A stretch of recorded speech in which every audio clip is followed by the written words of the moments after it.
c'est peut-être plus intéressant dans un but de capital et de gain, de faire de l'achat-revente, donc d'acheter et de revendre avec une plus-value. Quel est ton profil? Est-ce que toi, tu es plus une personne qui serait à même de prendre des risques financiers qui sont importants et qui sont quand même à considérer, Mmh. ou alors tu vas être plus une personne qui sera dans une dynamique de défensive? C'est-à-dire que si moi j'arrive avec un gros capital, j'ai peut-être un intérêt à faire de l'achat-revente directement vu que j'ai le capital nécessaire pour, ou bien même malgré ce capital imposant, j'ai quand même plus intérêt à aller vers la location. Parfois, ce qui va être compliqué, ça va être ton profil. C'est-à-dire, tu n'as jamais rien fait, tu n'as Mmh. jamais acheté aucun bâtiment, tu viens, tu dis à la banque, je vais faire de l'achat-revente, tu es un client risqué. En fait, c'est un peu comme de la proactivité. Tu vas faire un C'est du effort business. un peu plus intense sur un temps court pour qu'après, Bonjour, bienvenue. On oppose très souvent la question de est-ce qu'il faut commencer par faire de l'achat-revente ou alors est-ce qu'il faut faire de l'investissement locatif. Et donc c'est quelque chose qu'on aimerait aborder ensemble aujourd'hui, mmh la question de savoir euh, à quel moment il faudrait s'orienter vers l'achat-revente et quels sont à la fois les avantages et les inconvénients, dont d'ailleurs certains inconvénients auxquels on ne pense pas systématiquement lorsqu'on pense à l'achat-revente, et pareil dans le cadre de l'investissement locatif. Alors Antoine, est-ce que tu as une opinion sur le sujet de l'achat-revente ou de l'investissement locatif? donc si je me trompe pas, je pense que quand tu fais de l'achat-revente, on te catégorise comme étant marchand de biens, je crois. Mhm, Moi là, ce que je pense en tout cas, ou ce que je penserais ou ce que je pensais à l'époque, c'était que, bah, effectivement, c'est peut-être plus intéressant dans un but de capital et de gain, de faire de l'achat-revente, donc d'acheter et de revendre avec une plus-value. C'est ce que je pensais, à un certain temps. Je pense qu'aujourd'hui avec les diverses vidéos qu'on a fait, on s'est rendu compte que la location était intéressante parce que je pense que ce qui différencie, l'achat-revente et la location, c'est peut-être la vision et le temps. Dis-moi si je me trompe. Mais je pense que dans une vision long terme, peut-être commencer par la location, c'est peut-être plus accessible et plus simple. Là où l'achat-revente est plus incertain de par le fait qu'il faut être sûr d'avoir acheté un bien dans un bon secteur que tu puisses revendre et rapidement. Maintenant, le gros avantage de l'achat-revente, c'est que ça va vraiment te permettre de faire un écart de richesse. Mhm. C'est-à-dire que tu vas pouvoir, sur une opération et sur un temps assez court, générer une belle plus-value et souvent qui va être importante par rapport à ton niveau de départ. Donc, je vais donner l'exemple de quelqu'un qui a un salaire assez classique. S'il réalise 50 000 euros sur une opération d'achat-revente, ça va représenter quand même C'est beaucoup des d'argent. sommes qui sont Mhm. importantes. Et quelqu'un qui gagne plus va peut-être réussir sur une opération d'achat-revente, gagner 100, 150, 200 ou plus. Euh, et finalement, il va malgré tout il y avoir un certain écart de richesse qui est créé. Euh, Maintenant, la question de savoir est-ce que il faut commencer par l'achat-revente ou alors est-ce qu'il faut faire de l'achat-revente ou de l'investissement locatif, je pense qu'il faut l'aborder sous la question, enfin sous l'angle, pardon, de est-ce qu'on veut faire une activité commerciale ou est-ce qu'on veut faire une activité d'investissement. C'est-à-dire que lorsque tu vas partir sur de l'investissement immobilier locatif classique, en réalité, tu es dans une activité d'investissement. Et Mhm. donc, une activité d'investissement, elle ne va pas pouvoir te permettre de générer des rendements qui sont très importants. Parce que c'est de l'investissement, c'est relativement passif. D'une Mhm. certaine manière, c'est comme si tu plaçais ton argent. Et donc, c'est-à-dire que l'argent que tu vas tirer de cette opération, il va être assez réduit, étant donné que c'est un placement. On peut prendre l'exemple de la bourse. Si en bourse, tu places ton argent sur un ETF, tu vas peut-être avoir un rendement annuel de 8 ou 10%, mais par contre, tu vas pas pouvoir faire des rendements de 100%. A Mhm. contrario, de si tu achètes une crypto-monnaie ou même que tu fais du stock picking sur des moyennes capitalisations en faisant des opérations de court terme. Mhm. J'achète, façon de parler, le matin et je revends le soir. Et là, tu as pu dégager un certain écart sur une période courte.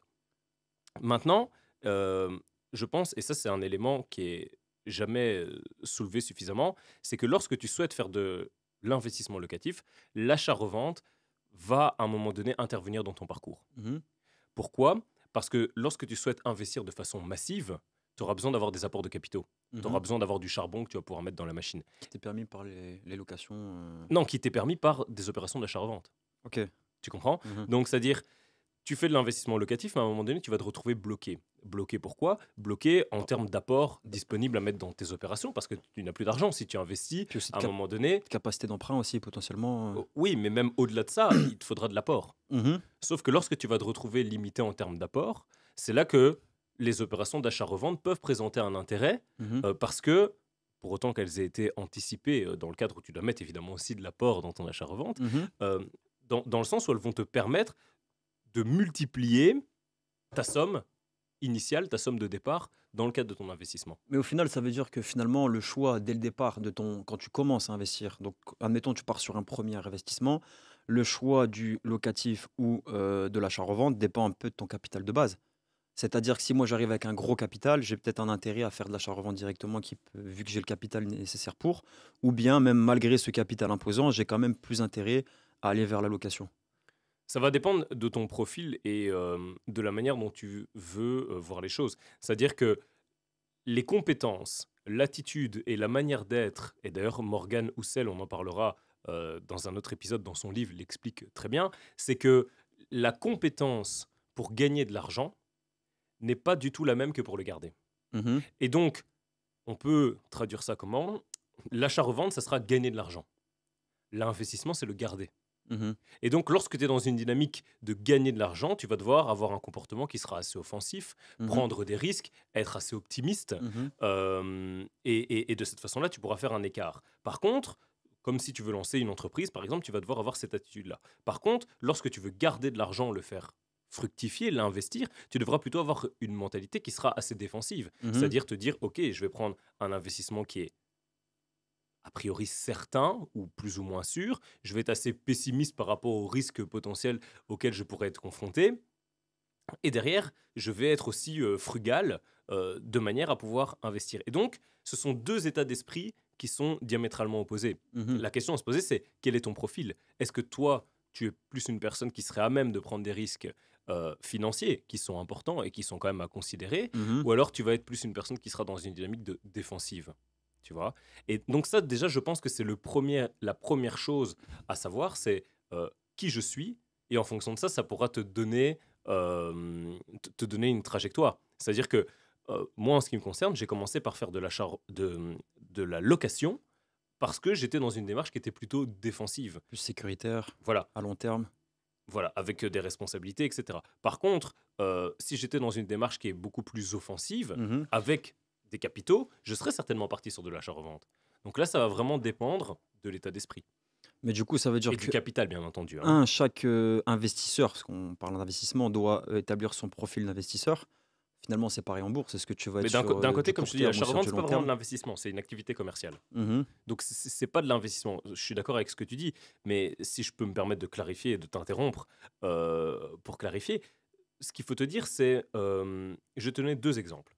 Tu as une personne qui a 20 000 euros de côté et un état d'esprit offensif. En fait, le problème, c'est que la somme d'argent dont elle dispose l'obligera peut-être à passer par de l'investissement locatif et pas mhm, par de l'achat-revente. Parce que dans l'achat-revente, on va lui demander un apport qui sera important. Par contre, tu prends cette même personne avec 100 000 euros, mais un profil qui est défensif, et d'ailleurs, c'est marrant parce que si tu regardes, si tu réfléchis un petit peu, en général, quand tu as dans des cas classiques, hein, je ne parle pas des gens qui mènent des projets, des entreprises, etc. Mais quelqu'un qui a 100 000 euros de côté, qui est salarié, qui a une situation normale, en règle générale, c'est quelqu'un qui est défensif. mhm. S'il a réussi à mettre 100 000 euros de côté, c'est qu'il a. Exactement. Et donc, il ne sera peut-être pas enclin à faire de l'achat-revente. Mhm, Alors que parfois, peut-être celui qui a 10 ou 15 000, c'est quelqu'un justement qui est offensif, mhm, tu vois. Mais donc, cette personne avec ses 100 000 euros, peut-être qu'elle, elle pourrait se permettre de faire de l'achat-revente, mais elle passera par de l'investissement locatif dans un premier temps pour se sentir plus rassurée et plus à l'aise. mhm. Mais après, donc, ça veut dire que, comment dire, tu dois quand même arriver à un moment, tu dois quand même accepter qu'il y a plus de, tu me diras si c'est vrai ou pas, mais dans l'achat-revente, tu as quand même plus d'incertitude que dans la location. Dans le sens où un achat-revente, tu dois être sûr que l'opération que tu fais derrière te permet de faire une plus-value au niveau de la maison, au niveau du temps, donc qu'elle soit dans un secteur qui est propice à sa plus-value, et surtout, tu dois être sûr de le vendre. Donc, tu as quand même une gestion psychologique qui est différente de la location, mais tu as quand même plus d'incertitudes à gérer aussi dans de l'achat-revente, je pense. Oui, parce que d'un côté, comme je le répète, et ça c'est vraiment important que tu puisses même toi faire cette distinction, c'est que d'un côté on est dans une activité commerciale et Mhm, de l'autre côté on est dans une activité d'investissement. mhm, Donc celui qui lance une entreprise, parce qu'au final on peut voir ça comme une entreprise, aura toujours plus et sera exposé toujours à plus de risques que celui qui va investir dans un investissement qui a déjà fait ses preuves sur le long terme, mhm. tu vois. Donc effectivement, ce sont deux choses qui sont complètement différentes. Mais du coup, cet objectif-là, tu dois te le clarifier dès le départ. Qu'est-ce Parce que tu que entends par là? c'est-à-dire que tu dois quand même décider de te dire: «OK, est-ce que je pars dans d'achat-revente qui induit une activité commerciale ou je veux investir en bon père de famille sur une durée?» Est-ce que les Mhm. 2 sont pas forcément tu peux pas partir les 2, te dire: «OK, dans 25 ans, le but c'est d'avoir un certain nombre de biens» et à partir du moment où tu donnes une durée, de plus de 20 ans, tu es obligé de passer par de la location obligatoirement. Oui, c'est-à-dire que si tu veux te construire un patrimoine, il faudra passer par de l'investissement locatif. Si tu Mmh. veux te construire un patrimoine immobilier, c'est logique. Si tu veux avoir les biens, bah, il faut bien les acheter. Mmh. Par contre, si tu veux faire des écarts de richesse qui, notamment, peuvent te permettre, moi c'est comme ça que je le vois, euh, te permettre d'investir plus massivement dans l'immobilier, à ce moment-là, l'achat-revente sera intéressant. Et donc pour moi, les deux choses ne sont pas opposées. Ils sont C'est-à-dire que celui complémentaires. qui veut se construire un gros patrimoine, il sera intéressant pour lui de passer également par de l'achat-revente ou par une entreprise qui lui génère beaucoup de flux de revenus. Mais je veux dire, ou par un salaire qui lui génère beaucoup de flux de revenus. Mais celui qui va avoir un salaire normal ou même plutôt bien payé, mais qui a besoin à un moment donné de faire venir de gros apports, ça va être compliqué. Même si tu gagnes 10 000 € par mois, si tu as besoin à un moment donné de générer 200, 300 000 euros, avec tes 10 000 € par mois, tu es lent. Tu vois, Mmh. parce que si tu as 10 000, tu vas pas en dépenser 2. Mmh. Donc, admettons que tu en dépenses même 5. Il te reste 5 fois 12, tu fais 60. Alors que sur un achat-revente, tu auras peut-être pu faire 200 en un an, alors que là, dans l'autre cas de figure, il t'aurait fallu 4 ans pour pouvoir générer Mmh. cette même somme d'argent. Ou Ouais, alors, il ouais, te bien faut sûr. vraiment une entreprise qui, elle, te rapporte vraiment énormément d'argent, enfin, beaucoup d'argent, et donc tu pourras peut-être faire fi des opérations d'achat-revente qui sont, comme je dis, des opportunités financières. Et donc Mmh. là, dans l'achat-revente, tu pourras soit passer par... euh, enfin, l'achat-revente, il faut vraiment le comprendre comme étant, je me positionne sur un bâtiment, c'est pas nécessairement une maison, pas nécessairement un appartement, un bâtiment. Et derrière, je vais lui apporter, par mon intervention, une forme de plus-value qui va faire que je vais générer derrière un bénéfice. Et Mmh. donc, ça peut très bien être de la promotion, ça peut être de la construction. Je trouve un terrain, je vais construire dessus, et puis je vais revendre plus cher que ce que ça m'a coûté. Tout comme ça peut être de la division, ça peut être de la rénovation. Il peut y avoir plein d'éléments qui entrent en compte. Mais donc, ça, la manière dont moi je le vois, c'est que ces deux activités ne doivent pas être opposées, mais qu'en réalité, l'achat-revente va être une forme de charbon qui te permettra en fait d'investir plus massivement dans le locatif. Mmh. Parce que le locatif, son avantage, et ça c'est très important, c'est que les revenus qui sont générés sont passifs d'une certaine manière, tu vois. Mmh. D'autant si tu le mets sous, comment dire, dans une agence de gestion Mmh. qui va gérer tes biens, et que tu as une équipe éventuellement avec un homme à tout faire ou quelqu'un qui peut gérer tout l'aspect euh, problématique lié directement au Chantier, bâtiment, voilà, euh, ça devient quelque chose qui est assez passif, mmh. tu vois. Tandis que l'achat-revente, ça va te générer de l'argent tout de suite, mais cet argent ne va pas de lui-même faire des petits. En termes de travail, est-ce que le fait de faire de l'achat-revente demande quand même plus de travail que de faire de la location ou inversement, selon toi? Pour quelqu'un qui part dans le but de, voilà, de construire un capital, que ce soit sur la durée avec la location ou l'achat-revente, mais en termes de tracas et de on va dire de gestion de soucis, est-ce qu'il y en a plus en passant par la location ou en achat-revente? Selon toi, selon l'expérience que tu as? Non, l'achat-revente, allez, si on prend un exemple classique qui parle à tout le monde, entre acheter un appartement que tu vas rénover, que tu vas mettre en location, ou acheter un appartement que tu vas rénover, que tu vas revendre, tu auras plus de soucis dans celui que tu vas mettre en location. Parce Mmh. que mathématiquement, tu le gardes sur plus longtemps, donc tu risques potentiellement d'avoir plus de problèmes. Donc en réalité, en termes de problèmes, c'est pas tellement ça qui va changer. Par contre, ça va être une question à la fois de financement, mais également d'appétence au risque. Mmh. Ouais, parce qu'il faut accepter de te dire que, bah, potentiellement, si une fois que tu as acheté ton bien, pendant 6 mois, tu le vends pas, c'est 6 mois de prêt que tu rembourses sans qu'il y ait de rentrée d'argent. Comparé à la location où là, bah, tu as une rentrée d'argent qui est normalement équivalente au prêt ou un peu supérieure qui fait que, voilà, il y a moins de pertes, on va dire. Oui, maintenant, dans le même sens, la location, tu pourrais ne pas louer. Mmh. Mais moi, ce que j'aurais tendance à dire, c'est que pour quelqu'un qui n'est pas familier avec l'immobilier ou qui n'est pas familier avec le commerce ou avec les affaires, etc., c'est intéressant euh, de passer a priori par de l'investissement locatif dans un premier temps, parce qu'en fait, ça va permettre d'avoir une certaine expérience D'apprendre de à la gérer tout chose, ça. de comprendre là où il peut y avoir beaucoup d'inconnus. Mmh. Tu vois, dans le cadre des accompagnements que je fais en coaching, je me retrouve parfois face à des personnes qui souhaitent commencer par un plus petit investissement avant de partir sur de plus gros investissements, tout simplement parce Se que rassurer. ils veulent se rassurer, se Mmh. sentir à l'aise avec le fait de faire des opérations, de voir comment ça se passe. Et c'est vrai que ça peut être euh, déroutant parfois pour certaines personnes de se dire, OK, ma première opération, mon tout premier achat immobilier, c'est dans le but de le revendre. Mmh. Alors qu'ils n'ont jamais fait d'investissement immobilier auparavant, ou alors jamais dans une dynamique financière. Simplement, Mmh. ils ont acheté leur résidence principale pour avoir un toit pour vivre. Et donc, il va vraiment, comme je disais tout à l'heure, y avoir cet état d'esprit qui va rentrer en compte. Ce qui fait que certaines personnes achètent parfois leur résidence principale et font un achat-revente sur leur résidence principale. Mmh. Mmh. Tu vois. Donc, ils achètent leur résidence principale, ils la détiennent pendant quelques temps et puis ils font un achat-revente dessus, ce qui leur permet de se mettre le pied à l'étrier. Mais dans tous les cas, enfin, c'est pas une stratégie personnellement que je conseillerais dans le sens où ce n'est pas une stratégie professionnelle. C'est j'achète une maison et dans 3 ans je la revends. Mmh. C'est pas un business. Tu, Mmh. tu comprends ce que je veux dire? C'est profiter d'une certaine faille qui serait celle selon laquelle tu auras une exonération de la plus-value sur ta résidence principale. Donc c'est quand même déjà un petit peu jouer avec les lois. Euh, alors voilà, j'ai pas d'avis à émettre là-dessus, mais c'est un petit peu borderline. Et dans tous les cas, ce n'est pas une activité commerciale parce que sur 3 ans, tu n'en auras fait que un d'achat-revente. Ouais, tu Alors que penses. celui qui va se dire, OK, moi je vais vraiment faire de l'achat-revente, un débutant, peut-être sur 3 ans, fera 2 ou 3. À partir de combien d'achats-reventes c'est décrit comme une activité commerciale? Sur une année, c'est quoi? Ça marche sur une année, sur un nombre de maisons sur une année, sur 2 ans, 3 Non, mais ans, à partir du moment où toi, tu décides d'en faire une activité commerciale. Donc, OK. c'est-à-dire à partir du moment où tu dis, OK, moi, c'est un business, et donc je vais créer une société, et Mmh. au travers de cet outil qui est la société, je vais réaliser des opérations d'achat et de revente. Est-ce que malgré tout, c'est pas quand même plus compliqué de trouver comme premier bien, un bien, dont tu es sûr qu'il prenne une plus-value pour, une revente, plutôt que d'un bien, au final qui prend peut-être pas de plus-value, mais tu t'en fous parce que tu es là pour le louer. Tu vois ce que je veux te dire?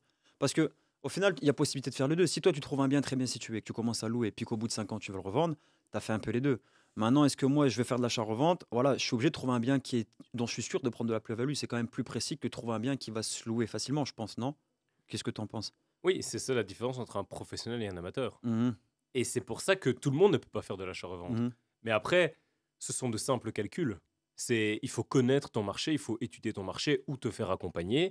Mmh. Mais c'est-à-dire, je te donne un exemple simple. Si tu réussis à trouver un bâtiment à un prix qui est inférieur au prix du marché, d'accord, dans un secteur où le prix au mètre carré est moyennement important. Je ne vais pas dire très important parce que s'il est très important, peut-être qu'il sera inaccessible, tu vois. Ouais, ouais, je comprends. Mais je veux dire, tu trouves un bâtiment dans un secteur où le prix est à 4 000 € du mètre carré, d'accord. Toi, tu arrives à acheter ce bâtiment pour 1 500 € du mètre carré, d'accord. Mais il y a des rénovations à faire dedans. Tu fais tes rénovations pour 1 000 € du mètre carré, tu arrives à 2 500 € du mètre carré. Mais le delta qui est entre 4 000 et 2 500, c'est ta plus-value. Mmh. 1 500 fois le nombre de mètres carrés. Si c'est 60 mètres carrés, ta plus-value, à ce moment-là, sera de 90 000 €. Mmh. Et comment tu vas pouvoir estimer ça? À la fois par rapport au prix mètre carré dans le secteur, mais également en observant quels sont les bâtiments qui se vendent et à quel prix. Mmh. Et comment toi, tu vas te situer par rapport à ces bâtiments-là. Et est-ce que, aussi, ça c'est un élément qui est important, est-ce que tu es dans un secteur où il y a une certaine demande? Mmh. Parce que oui, il peut y avoir un secteur où des bâtiments sont affichés à un certain prix, mais où ça ne se vend pas. Ah, bien sûr. Et donc, tu vas juste te retrouver avec un bâtiment sur les bras. Mais donc, ça devient beaucoup plus mathématique et ça devient beaucoup plus technique. Là où de l'investissement locatif, euh, façon de parler, ça peut être mal fait et ça passe.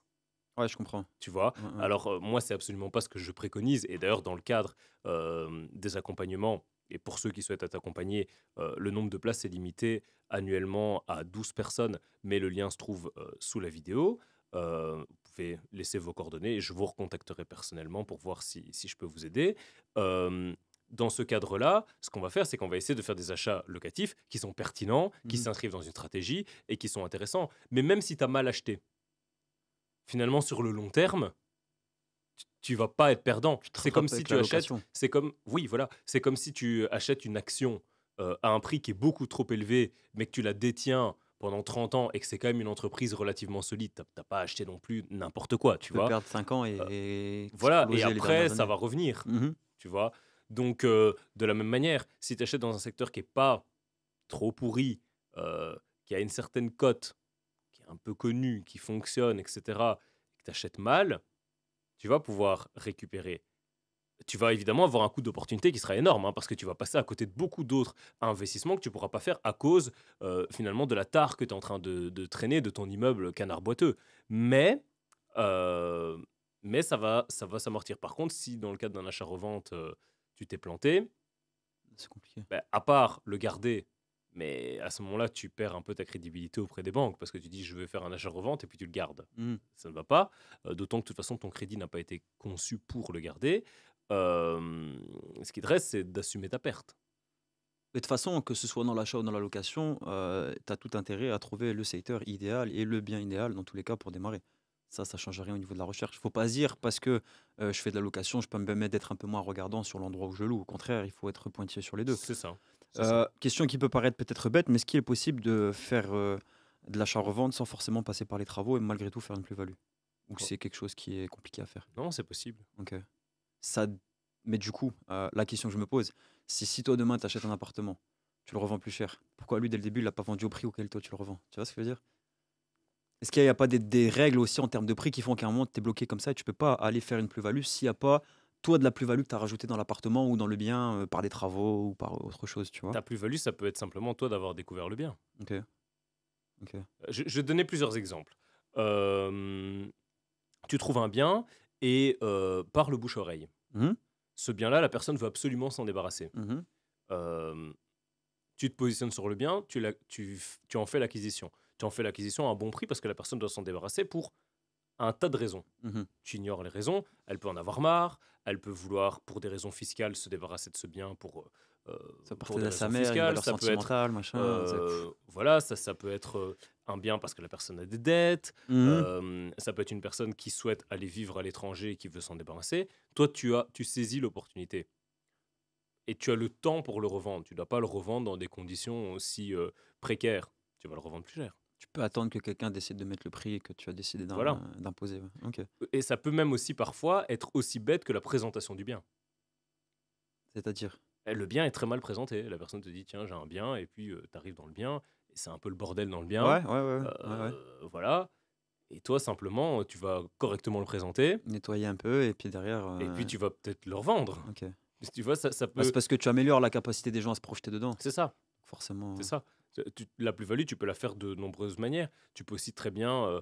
Euh, moi, je me suis une fois retrouvé dans une situation comme ça. C'était un bâtiment qui était peu cher parce que, en réalité, personne ne voulait l'acheter. Et ce que j'ai fait, c'est que j'ai divisé ce bâtiment et je l'ai revendu. D'accord. Et j'ai fait une plus-value dessus. Et pourquoi personne ne voulait l'acheter? Tout simplement parce que les appartements étaient loués très peu cher. Mais par contre, à partir du moment où je l'ai divisé, eh bien, ce n'était plus un immeuble que les gens achetaient, c'était des appartements. Et les gens qui achètent un appartement, parfois, veulent y vivre.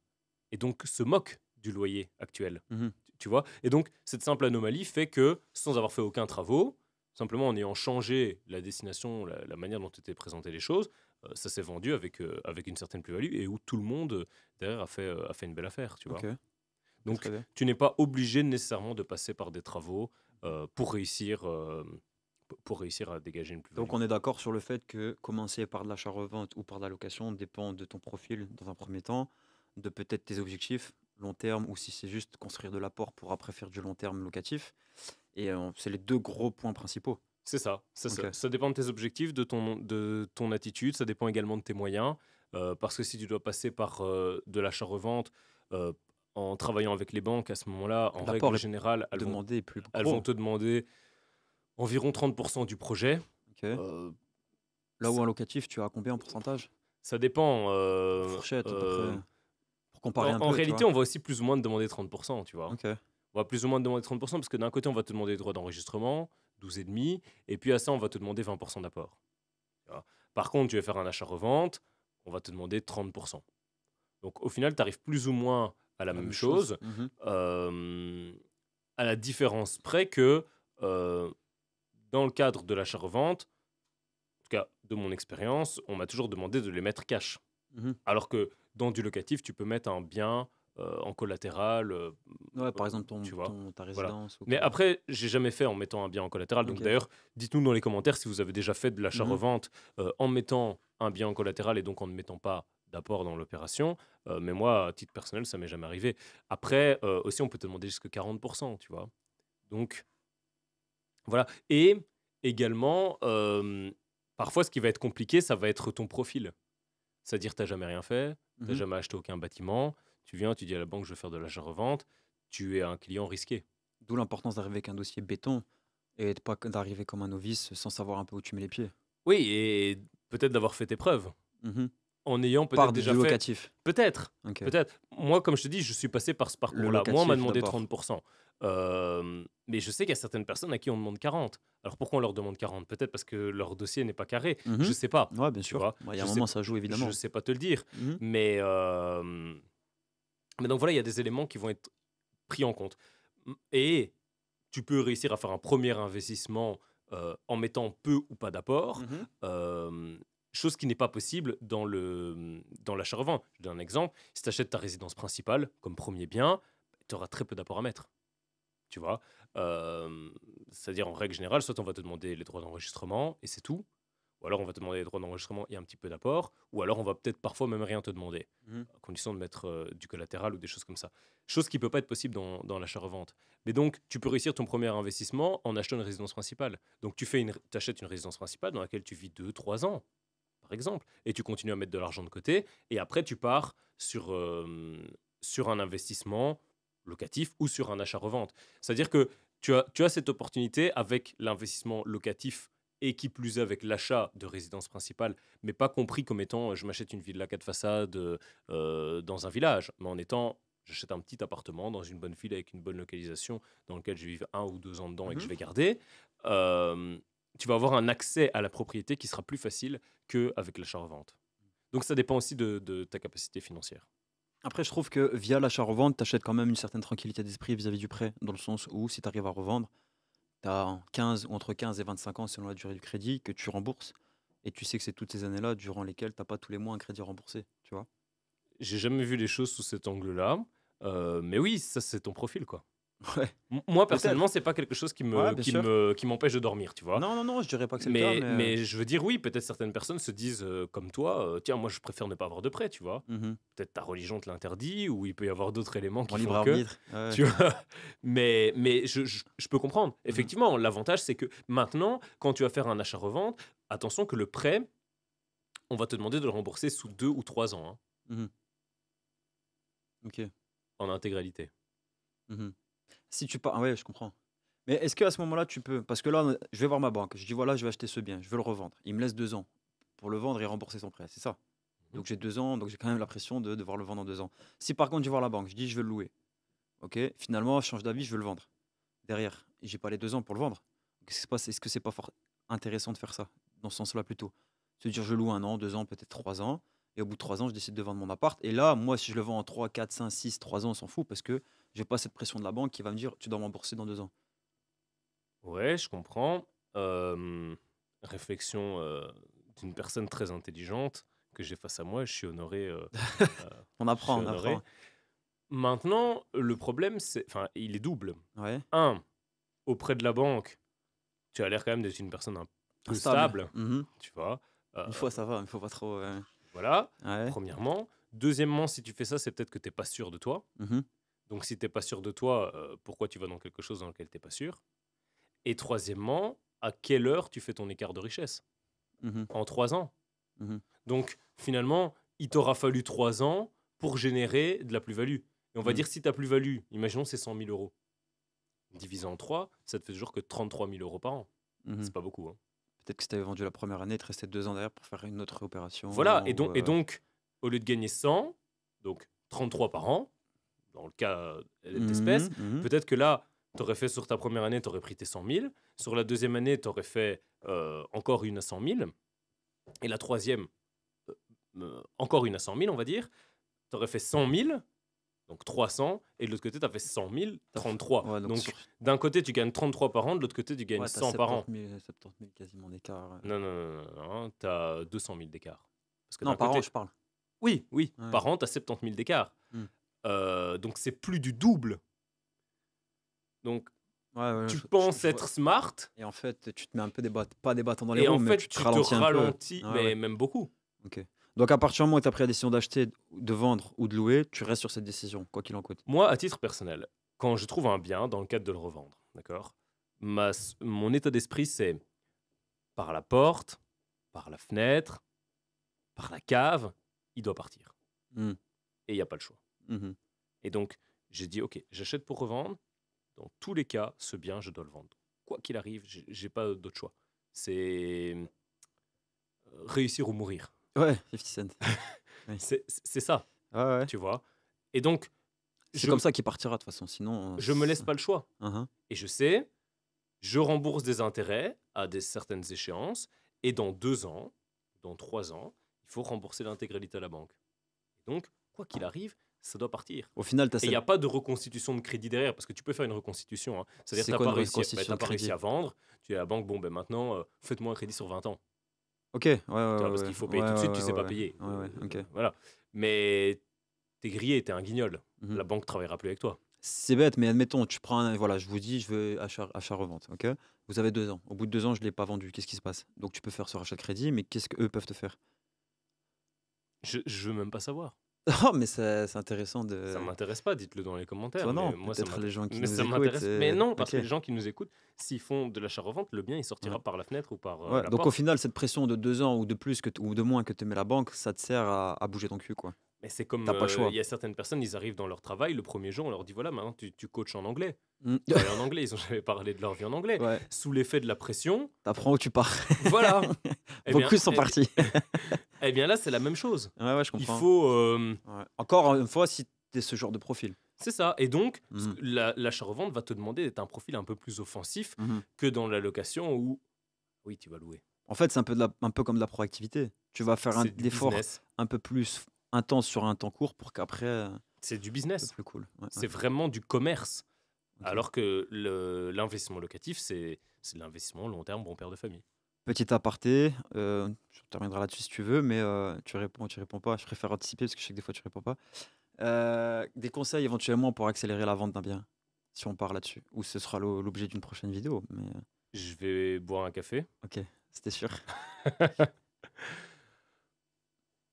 Ça dépend, qu'est-ce que tu veux comme conseil? Ben, si je savais, je te le demanderais pas, mais je sais pas. Moi, admettons, j'ai un bien. Voilà, là, j'ai un bien et je veux le vendre. Ok, c'est mon objectif. Comment je fais? Je passe par quelle plateforme? Je passe par du bouche à oreille, je passe par des gens que je connais, j'appelle des gens. Tu vois ce que je veux dire? Dans le cadre d'un achat-revente? Dans le cadre d'un achat-revente, je passe par agence, je passe par Ok, Facebook, je passe ok. par. Tu vois? Alors, dans le cadre d'un achat-revente, je te parle juste de mon expérience. Hein. L'élément qui sera, un des éléments qui sera, enfin, il y a 2 éléments essentiels. Le premier, c'est le choix du bien au départ. Mhm. Forcément, on y revient toujours. Parce que si ton choix il était Pourri. mauvais, Ouais, ouais. Ça va être ça compliqué. va être compliqué. Forcément. Mhm. D'accord? Et donc, le choix du bien de manière intrinsèque. Mhm. Deuxièmement, est-ce qu'il est en adéquation avec le marché? Ça, c'est vraiment les éléments qui sont essentiels parce que si on peut mettre en place toutes les techniques qu'on veut derrière, si ça c'est mauvais, la base est mauvaise, à partir Mhm. de là c'est compliqué. Mhm. Par contre, après, ce qui va beaucoup jouer, les gens veulent pas l'entendre, mais c'est le prix. Est-ce que tu proposes quelque chose qui est attractif ou alors tu proposes quelque chose qui est trop cher? Mhm. Si tu veux que ça parte vite, il faut mettre un prix qui va rendre ton bien plus intéressant que le reste de ce qu'il y a sur le marché. Tu vois. Et après, pour la vente, bah, en règle générale, il sera conseillé de passer par des agents immobiliers qui connaissent bien leur secteur, qui sont compétents, qui ont déjà fait leurs preuves, euh, qui sont vraiment experts dans leur domaine, qui ont une certaine droiture, etc. Et à ce moment-là, Mhm. théoriquement, eux, de par les éventuels contacts qu'ils ont, donc les éventuels investisseurs avec qui ils ont déjà travaillé par le passé, qui ont peut-être un besoin d'investir, de par la visibilité dont ils disposent et de par leur professionnalisme et leur capacité de vendre, normalement, s'ils remplissent bien ces critères-là, seront capables de vendre ton bien. Ah, puis logiquement, comme son salaire dépend aussi de la vente de ton bien, il a aussi un petit intérêt Pour autant qu'il joue pour toi, tu vois. voilà, ouais, ouais, parce qu'on sait que Pour autant qu'il travaille pour toi. mmh Et en parallèle de ça, ce qui est aussi important, c'est toi de soutenir cet agent immobilier. Et derrière, rien ne t'empêche d'entamer des démarches personnelles. ouais, bien Donc sûr. de dire, de le montrer à des personnes que tu connais, Mmh d'en faire de la publicité, etc. Même si parfois tu veux pas faire la publicité toi-même. Moi, par exemple, je fais pas la publicité moi-même, mais je demande à des gens de le faire, tu vois. Parce que Ouais, j'ai bien pas sûr. spécialement envie que on sache que c'est On moi, associe le bien à etc. toi, bien sûr. Et, euh, et voilà. Maintenant, il faut vraiment jouer sur ces différents paramètres-là. Tu parlais de prix du bien, Mhm. donc tu as dit que c'était intéressant des fois de revoir un peu à la vente pour que ça se vende forcément. Il y a une réflexion qui m'est venue, est-ce que c'est pas justement je pense que certains vont essayer de tirer un prix maximal du bien. Est-ce que c'est pas ça qui va les freiner? Tu mets 5 ans à vendre à bien à 170 000, tu as peut-être mieux accepté de le vendre peut-être 140 000, de perdre 20 000 balles, mais tu économises 4 ans. Donc ces 20 000 balles, tu les Moi, je vais rembourses, te dire, quand moi je fais un achat-revente, ouais, tous les gens qui m'achètent font une bonne affaire. ouais, OK. Voilà, C'est pour ça que ça se vend vite et bien. voilà. Mmh. Et pourquoi? Parce que, un, au-delà du fait d'être parfaitement altruiste, etc., tu vois, parce que c'est une chose, mais un, il y a ta réputation. Mmh.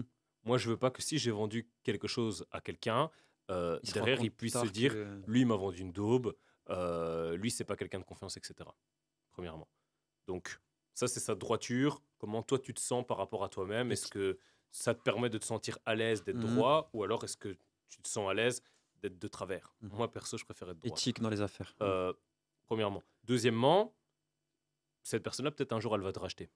Ouais, Peut-être qu'elle en parlera à quelqu'un d'autre, aussi. tu vois. Putain, lui, Euh, c'est ouais, Naturellement, même, elle en parlera à quelqu'un c'est d'autre. sûr, Parce qu'elle va certains. dire, ah tiens, j'ai acheté ça. Ah ouais, ok, t'as acheté combien? Ah ouais, t'as fait une belle affaire, Putain, ouais. etc. Mmh. Voilà. Peut-être cette personne-là, un jour, elle dira, ah tiens, mais tu te souviens? Ah oui, mais je sais que cette personne-là, elle vendait bien. Tu sais jamais. Mmh Donc, mh. un, il y a ça. Enfin, deux, il y a ça. Comme je dis, donc, le fait d'être éthique, le fait d'être droit. Et troisièmement, si tu proposes à des bons prix, les choses, elles vont partir. Mmh. Maintenant, si tu proposes à des prix qui sont trop élevés, tu vas pas les faire partir. Mmh.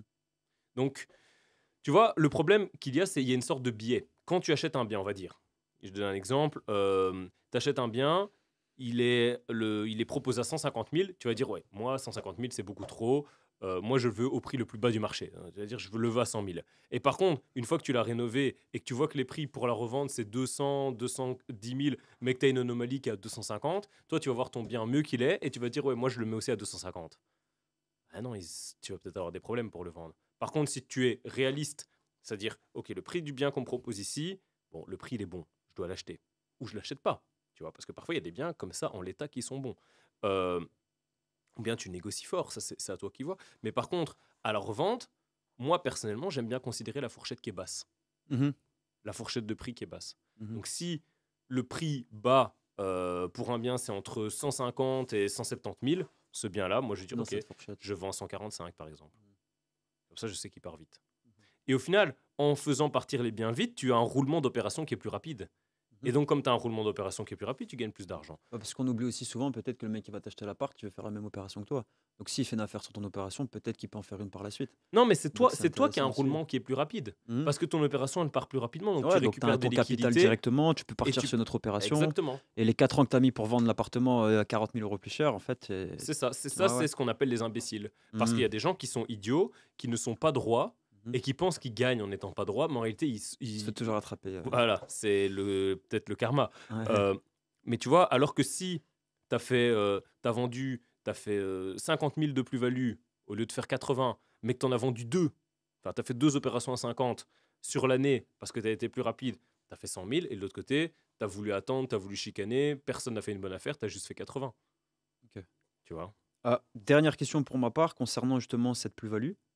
Tu fais de l'achat-revente, donc évidemment, je me doute bien que ça varie en fonction du prix du bien que tu as, mais à quel moment tu te dis: «Là, c'est une plus-value qui est correcte pour moi»? Tu vois ce que je veux dire? Par exemple, je fais de l'achat-revente, je gagne 10 000 € sur mon opération. Est-ce qu'on considère que c'est une plus-value qui est intéressante ou pas du tout? Et à partir de combien on se dit: «Là, c'est bien» ou «Là, c'est pas assez»? Tu vois? Donc forcément, si c'est un bien à 1 000 000 €, la plus-value, elle va différer, mais je sais pas, là, on reste dans du allez, on a des maisons entre, on va dire, entre 150 et 230 000 €. À partir de quel pourcentage tu dis la plus-value intéressante, elle vaut le coup? Ou il y en a peut-être pas, je sais pas? Alors, Bah, sans rentrer dans les détails, je peux pas trop te répondre à cette question parce que moi, Mhm, je me positionne pas sur des opérations entre 150 et 230 000 euros. mhm. Je trouve que c'est trop peu d'argent. Pourquoi? C'est mon point de vue, hein. Ouais, bien sûr. Euh, Parce que si tu fais 200, admettons même 200 000 euros, admettons que tu fasses 30% de marge. Mhm, Bah, 30% de 200 000, ça va te faire 60 000. Mais est-ce que vraiment tu fais 30% de marge? Sachant que tu dois compter peut-être le paiement de ton agent immobilier, qui va te prendre, on va te dire que ton agent immobilier, si tu revends, je donne un chiffre comme ça, mais admettons, il va te prendre 8 000. Donc tu fais 60 moins 8, il te reste 50, tu vois. Maintenant, je pense qu'il faut partir sur des opérations plus importantes. Après, ça dépend du secteur, mais en tout cas, en ce qui me concerne. Maintenant, la question c'est, est-ce que tu te sens à l'aise de gagner 10 000 euros euh, sur, on va dire, un an, en ayant pris un risque financier de 300 000 euros? mhm. C'est une question que je pose. Moi, je trouve que gagner 10 000 balles pour en investir 300 000, ça vaut pas le coup. Voilà. Maintenant, mais Parce ça, que si tu les avais mis en bourse, tu aurais fait 30 000. ouais, mais ça veut dire que du coup, finalement, de l'achat-revente se fait qu'à partir d'un certain prix. C'est-à-dire, je fais de l'achat-revente à partir du moment où tu as des biens à quoi, 200, 300, 400 000 euros. Donc finalement, par rapport à ce qu'on propose aux gens qui veulent démarrer, on oublie l'achat-revente. Tu vois ce que je veux te dire? Mais ça dépend, parce qu'il y a des gens qui veulent démarrer qui ont du capital. Oui, Ça, tu dois le bien considérer, tu sûr, vois. bien sûr. Maintenant, le truc aussi à se dire, c'est est-ce que. Parce que j'ai eu quelqu'un au téléphone il n'y a pas longtemps qui a un beau parc immobilier, qui souhaite investir, quelque chose de nouveau, etc. Il me parlait, oui, de faire un achat-revente, je pense, je sais plus exactement, mais de 20 000 euros de bénéfices. Et en plus, ils sont deux. Je lui ai dit, tu perds ton temps. Surtout toi, par rapport à ton niveau actuel, etc., ton dimensionnement, il est mauvais. Hmm. Et le truc, c'est, est-ce que, la question c'est toujours, est-ce que par rapport au temps passé, ça vaut le coup? Si tu fais 20 000 sur un mois, peut-être que pour toi, C'est bien. c'est bien. 20 000 sur un an, tu as peut-être perdu du temps et donc de l'argent. Voilà. Mais du coup, tu vas même pas un pourcentage par rapport. Mais Parce sauf que que tu par vas exemple. jamais faire 20 000 sur un mois. Ouais. Parce qu'il y a le temps des notaires, il y a le Ouais, temps, ouais, tu peux tu faire ce que vois. tu veux. Donc tu peux pas aller plus vite que la roue. Mais du coup, toi qui me dis par exemple investissement 300 000, tu gagnes 10 000, ça vaut pas le coup. Est-ce que tu as quand même du coup un rapport investissement-gain potentiel qu'on doit respecter un minimum? Je peux pas répondre à cette question parce que ça mais, J'ai l'impression que je suis un procès politique. mais parce que ça m'est propre. Ouais. C'est-à-dire que, tu vois, Hmm. certaines personnes vont se sentir à l'aise à l'idée de gagner 20, 30 000 euros sur un an, sur une opération. Certaines vont se dire, moi, si j'ai pas 100 000, j'y vais pas. Après, ça dépend où t'en es Ou aussi. d'autres qui vont dire, moi, si j'ai pas 1 million, j'y vais pas. Ça dépend où t'en es, quitter les finances que tu as éventuellement Voilà. aussi. Hmm. Donc ça va vraiment dépendre du niveau de chacun. Moi, maintenant, je suis quelqu'un d'assez défensif, j'aime bien prendre de la marge de manœuvre. Et donc, plus il y a de bénéfices, mieux c'est. Parce que Alors, ça veut dire que si tu t'es planté, ouais. je te donne un exemple. Si tu dis, moi, ma marge, c'est minimum 100 000. Si j'ai pas 100 000, je vais pas. Si tu t'es planté, tu feras 50. Peut-être. Hmm. Si tu te dis, moi, ma marge, c'est 20 et j'y vais avec 20, et que tu t'es planté, tu vas peut-être faire moins 20. Ouais, je comprends. Ouais. Donc autant viser très haut pour la fin pour quand même gagner un peu plus, plutôt que. Ça, c'est. Ouais. Comme les objectifs, quoi. Je sais pas, mais voilà, pour moi, la sélection, elle est importante, en fait. Mhm. La sélection, elle est importante. Maintenant, je sais pas, toi, tu serais content de gagner combien sur un an? Honnêtement, je sais pas. C'est une question que je me suis pas encore. Ça, bah, maintenant, je te la C'est une pose. question qu'il faut que je me pose. Sur un an, Mhm. peu importe l'investissement que j'ai mis, Ok, peu importe l'investissement. c'est une bonne question. Moi, je pense que j'aimerais bien faire au moins la moitié de ce que j'investis, tu vois, Ça, c'est compliqué. en plus-value, tu vois. Oui, mais bon. Enfin, ça dépend ce que tu as investi ou ce que tu as levé comme dette. Parce que ça, c'est différent. Je veux dire, je donne un exemple. Si tu empruntes 1 million, Mhm. enfin, tu vas sur une opération 1 million, tu as remis 300 000. Ouais, La banque te prête 700. ouais. Est-ce que toi, tu veux faire donc la moitié de 300 000 La moitié de 300 000. ou la moitié d'1 La million? moitié de 300 000. Ça, La parce que moitié de mon investissement de base. Ok. La moitié de l'apport que moi je mets. C'est ce que je me dirais, je pense, tu vois. Ok. Mais c'est vrai que c'est une bonne question. Mais il y a quand même une variable Après, minimale. est-ce que en tant que mais vraiment premier investissement pour quelqu'un qui a, mettons, 15 Achat-revente ou investissement? Achat-revente. Ok. 15 000 euros d'apport. Apport léger, simple, tu vois, pas beaucoup. Rapport avec lequel tu achètes une cabane. Écoute, mais voilà. Non, mais je me mets dans la peau de quelqu'un peut-être qui a pas Ok. des apports comme tu peux avoir. Euh, Et il achète son premier bien, il fait de l'achat-revente. Au bout de, je sais pas, un an, son premier appart, je sais pas, il a mis. Donc il a mis 15 000, il fait 7 000 et demi. Ouais, voilà, tu vois. C'est bof. Achète une voiture, revends-la. Ouais. Mais après, dans tous les cas, il a quand même dégagé de l'argent. Il a réussi sa première opération. Est-ce que c'est pas quand même satisfaisant? Après, il se dit la deuxième, je vais revenir un petit peu plus à la hausse. Ouais, mais avec. Bah, moi, je pense qu'il faut être prêt en fait pour faire Parce que certaines ça veut choses. dire que l'achat-revente, au final, arrivé à un certain prix, c'est pas intéressant. Si moi j'ai 15 000 euros à mettre sur la table, j'oublie l'achat-revente, Moi, je pars sur de la location. je connais des gens qui ont fait de la plus-value de 20 000 euros à deux. Vraiment qu'ils l'ont fait. Voilà. Hum, hum. Maintenant, ça dépend. Ça dépend parce que tu vois, par exemple, tu as des gens euh, qui vont, entre guillemets, acheter, enfin, qui vont se positionner sur un bien et puis qui vont revendre directement ce bien-là en l'état sans avoir rien fait à une autre personne. D'accord. Et ils se prennent 20 000 euros. Pourquoi pas? Je donne un exemple de quelque chose qui m'est arrivé récemment. Euh, j'ai un bâtiment que je suis en train de rénover. Ça fait un bout de temps maintenant, dans le but de le revendre. Et le bâtiment juste à côté se vend. Mhm. Et donc mon entrepreneur qui avait des problèmes d'étanchéité par rapport à ce bâtiment prend contact avec le voisin et il lui apprend qu'il va vendre son bâtiment. D'accord. Mais le bien n'est pas en ligne. D'accord. Mhm. Et ce bien-là, en question, bah, il me propose de l'acheter parce qu'il dit, OK, vous avez le bien Celui-là, à prends côté, celui-là. achetez celui-là. Je vais visiter. Le bien ne m'intéresse pas. Il y a plein de raisons que je ne vais pas te détailler ici, mais il y Ouais. a plein de raisons qui font qu'il ne m'intéresse pas, moi, maintenant, dans la situation. C'est pas parce qu'il ne m'intéresse pas que c'est pas un bon bien. Moi, ce que je me dis, c'est via le Discord que nous avons. Mhm. Je vous invite d'ailleurs à rejoindre le Discord si ce n'est pas déjà fait. Pour Je les le que- propose. ouais. Je le propose sur le Discord, on échange des choses, on partage des expériences, etc. Et puis on chatte parfois en privé.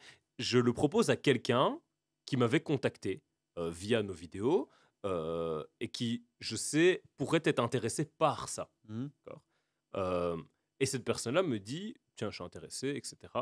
Euh, imaginons maintenant, chose que j'ai pas fait, mais que moi, je vais voir le propriétaire et cet acquéreur, et que à cet acquéreur, je lui dis, voilà, le prix c'est autant, lui est intéressé, et que le propriétaire, je lui dis, moi je vous l'achète autant, et que Moins cher que ce que tu veux. voilà, et que je signe le droit de le revendre à cette personne-là, et que ma plus-value elle est de 20 000, en ayant envoyé 3 messages. Là, c'est bien.